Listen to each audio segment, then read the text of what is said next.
你是不是也爱吃那种一上桌就香气四溢、入口滑嫩、豆豉味浓郁的排骨？今天就来教你做一道家常又下饭的豉香排骨，不用炸不用烤，简单几步，在家也能做出饭店级的美味。快准备好白饭，保证你一口接一口停不下来。大家好，我是老高。老规矩，我把需要用到的食材和调味料打在屏幕上，方便大家准备。先来处理下排骨，我买的这种是超市预先斩断的，所以就先顺着骨头一根一根的分开，然后再用刀斩成小段，这样之后蒸制的时候更入味，也更容易熟。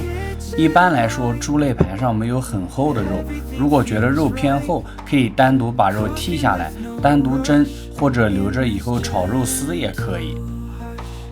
接下来把切好的排骨放在一个大盆里，倒入清水、盐还有淀粉，这样可以把排骨里的血水洗出来，去掉异味。淀粉可以吸附一些小颗粒浮渣，差不多搓洗2分钟，然后用清水再过一遍，就可以滤掉水备用了。盘子上垫几张厨房用纸，然后把排骨放上去吸干水分，最后再盖上一张。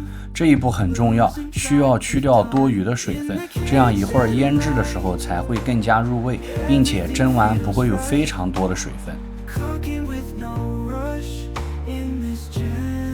拿一头大蒜剥去表皮，然后切成蒜末，不用切得非常细，保留一些颗粒，这样口感和味道更好。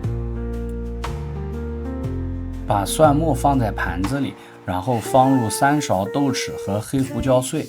这个豆豉是我提前用黄糖蒸制过的，味道十分香醇。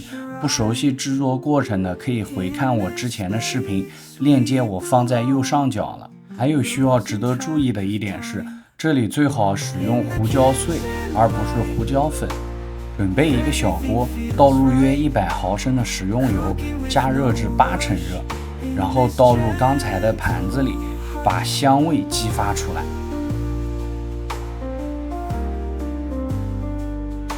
把排骨转移到一个盆里，然后开始调味。具体的配方我打在屏幕上了。